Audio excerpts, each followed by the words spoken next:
മനഃശാസ്ത്രജ്ഞൻ്റെയൊക്കെ മികവോടുകൂടി നമ്മൾ ആളുകളെ മൈൻഡിനെ കൈകാര്യം ചെയ്യാമെന്നൊക്കെ പറയും. എനിക്ക് അതുപോലെ ഫീൽ ചെയ്തിട്ടുണ്ട് സാറിൻ്റെ ചിത്രങ്ങളെല്ലാം തന്നെ.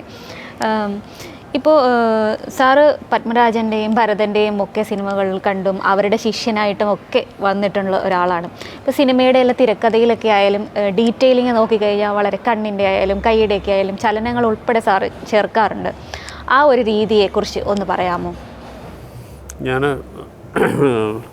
പത്മനാഭൻ സാറിൻ്റെ കൂടെയാണ് 7 സിനിമകൾ വർക്ക് ചെയ്തിട്ടുള്ളത്. എൻ്റെ തുടക്കം എന്ന് പറയുന്നത് എൻ്റെ ഏറ്റവും വലിയ ബ്ലെസ്സിങ്ങായിട്ട് ഞാൻ കാണുന്നത് എനിക്കൊരു ഗുരു ഉണ്ടെന്നുള്ളതാണ്. ഞാൻ എന്നും എൻ്റെ അച്ഛനോടും അമ്മയോടും ഒപ്പം സൂക്ഷിച്ചിരിക്കുന്നത് എൻ്റെ ഗുരുനാഥനെയാണ്. അദ്ദേഹം സിനിമയെ സമീപിച്ചിരിക്കുന്ന, പ്രത്യേകിച്ച് തിരക്കഥയെ സമീപിച്ചിരിക്കുന്നത് ഞാനിങ്ങനെ ഭയങ്കരമായി ഒബ്സർവ് ചെയ്യുകയും കൊതിക്കുകയൊക്കെ ചെയ്തിട്ടുള്ളതാണ് അദ്ദേഹത്തിൻ്റെ എഴുത്തുകളെ. അത് ഞാൻ ഒരു സിനിമയെ ആദ്യമായിട്ട് ഞാൻ സമീപിക്കുമ്പോൾ എൻ്റെ ആദ്യത്തെ പ്രാർത്ഥന, ദൈവമേ എൻ്റെ സാറിന് ദോഷമുണ്ടാകുന്ന പോലെ എനിക്ക് ചെയ്യാൻ ഇടവരരുത്.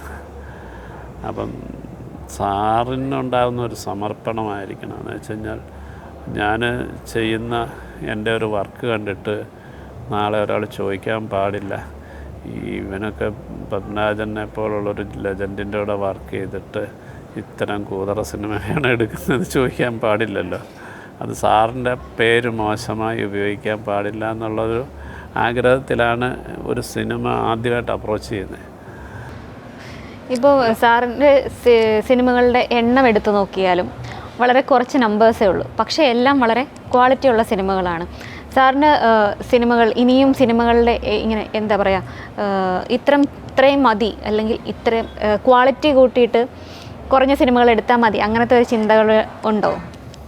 അങ്ങനെയല്ല, ഇതൊന്നും നമ്മൾ ചിന്തിക്കുന്നതല്ല. ഇപ്പം കുറച്ച് സിനിമ എടുക്കാനായിട്ട് ഒത്തിരി കാലം എടുക്കുന്നൊന്നുമല്ല.